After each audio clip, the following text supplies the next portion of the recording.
চৰকাৰী ঘৰৰ জিঅ'টেক কৰা ব্যক্তিসকলৰ কাৰণে ভাল খবৰ হয়। যদি আপুনি 2025 চনৰ মাৰ্চ মাহত চৰকাৰী ঘৰৰ কাৰণে জিঅ'টেক সম্পন্ন কৰিছিল তেনেহ'লে এই ভিডিঅ'টো আপোনাৰ কাৰণে অত্যন্ত গুৰুত্বপূৰ্ণ। এই ভিডিঅ'ৰ জৰিয়তে মই আলোচনা কৰিম কি ডিজাইনৰ আপুনি ঘৰ লাভ কৰিব বা কিমান টকা বাজেটৰ আপুনি ঘৰ লাভ কৰিব।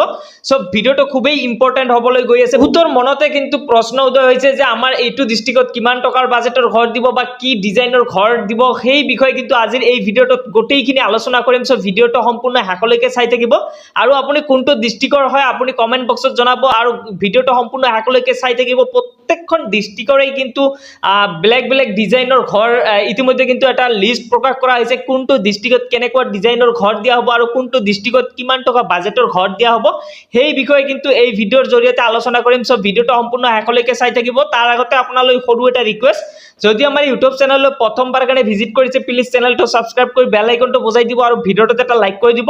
আৰু যদি আপুনি ফেচবুকৰ পৰা চাই আছে পেজটো ফলো কৰি শ্বেয়াৰ মাৰিবলৈ পাহৰি নাযাব। এতিয়া মূল পইণ্টলৈ আহিছো আৰু ইয়াতে স্পষ্টভাৱে উল্লেখ কৰা আছে যে জোন 1 জোন 2 এনেকৈ কিন্তু সিৰিয়াল হিচাপত প্ৰত্যেকটো জোনৰে ইয়াতে উল্লেখ কৰা আছে। অসমৰ ইয়াতে দেখিব পাৰিছে জোন এ, জোন বি, জোন সি, জোন ডি আৰু জোন ই 6টা ভাগত কিন্তু বিভক্ত কৰা হৈছে আৰু প্ৰত্যেকখন জিলাৰে কিন্তু ইয়াতে নাম উল্লেখ কৰা আছে। কোনটো জিলাৰ হয় আপুনি কমেন্ট বক্সত জনাব। ইয়াতে দেখিব পাৰিছে অসমৰ যিমান কেইটা ডিস্ট্ৰিক্টৰ ঘৰ কিন্তু ইয়াতে শো কৰা হৈছে। AS01 ত কেনেকুৱা ধৰণৰ ডিজাইনৰ ঘৰ হ'ব, AS02 কেনেকুৱা ডিজাইনৰ ঘৰ হ'ব, তাৰপিছতে দেখিব পাৰিছে AS03 জোনৰ যিটো আছে সেইটো ডিজাইনৰ কেনেকুৱা ডিজাইনৰ ঘৰ হ'ব বা AS4 কেনেকুৱা ডিজাইনৰ, AS5 AS6 এনেকৈ 6টা কিন্তু জোনত বিভক্ত কৰা হৈছে। অসমৰ প্ৰত্যেকখন ডিস্ট্ৰিক্টকে কিন্তু এই 6টা যি জোন আছে এইখিনিত বিভক্ত কৰা হৈছে। ইয়াতে দেখিব পাৰিছে জোন 1 অৰ্থাৎ জোন এ যিটো আছে কিমান স্কয়াৰ ফুট হ'ব সেইটো ইয়াতে উল্লেখ কৰা আছে, এইখিনি আপোনালোকে চাই ল'ব। এতিয়া আলোচনা কৰিছো AS01 অৰ্থাৎ জোন এ কোনখিনি ডিস্ট্ৰিক্টত বিভক্ত কৰা হৈছে। ইয়াতে দেখিব পাৰিছে বৰপেটা, নলবাৰী, দৰং, মৰিগাঁও, সাম parts of Kamrup, Nagaon, Golaghat and south of Sonitpur এই কেইটা ডিস্ট্ৰিক্টত কিন্তু জোন এ বিভক্ত কৰা হৈছে আৰু জোন এৰ যিটো ঘৰৰ ডিজাইন এইটো এনেকুৱা ধৰণৰ হ'ব, এইটো দেখিব পাৰিছে।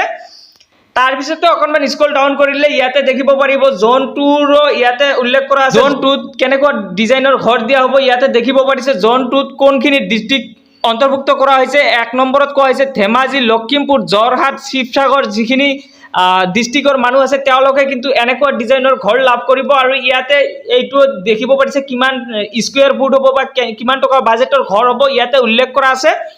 তাৰপিছতে আকৌ অকণমান স্ক্ৰল ডাউন কৰিলে ইয়াতে দেখিব পাৰিব জোন 3 অৰ্থাৎ AS03 যিসকল বিলং কৰিছে তেওঁলোকৰ কাৰণে কিন্তু ইয়াতে এনেকুৱা ডিজাইনৰ ঘৰ বনাব লাগিব। আৰু কোন কেইটা ডিস্ট্ৰিক্ট ইয়াতে পৰিছে ইয়াতে দেখিব পাৰিছে কাৰ্বি আংলং, ডিমা হাছাও এই দুটা কিন্তু ডিস্ট্ৰিক্ট জোন 3ত পৰিছে আৰু জোন 3ত এনেকুৱা ডিজাইনৰ ঘৰ নিৰ্মাণ কৰিব লাগিব। সেইটো কিন্তু স্কয়াৰ ফুট কিমান হ'ব বা কিমান টকা বাজেটৰ ইয়াতে গোটেইখিনি উল্লেখ কৰা আছে। তাৰপিছতে জোন 4ত দেখিব পাৰিছে কোন কেইটা ডিস্ট্ৰিক্ট বিলং কৰে। ইয়াতে দেখিব পাৰিছে জোন 4ত আছে কোকৰাঝাৰ, চিৰাং, বাক্সা, ওদালগুৰি, শোণিতপুৰ, বঙাইগাঁও, ধুবুৰী, গোৱালপাৰা, কামৰূপ, সাউথ, গোলাঘাট এইখিনি কিন্তু জোন 4ত আণ্ডাৰত পৰে আৰু এই কেইটা ডিস্ট্ৰিক্টত কিন্তু এনেকুৱা ডিজাইনৰ ঘৰ নিৰ্মাণ কৰিব লাগিব আৰু কিমান টকাৰ বাজেটৰ ঘৰ ইয়াতে উল্লেখ কৰা আছে।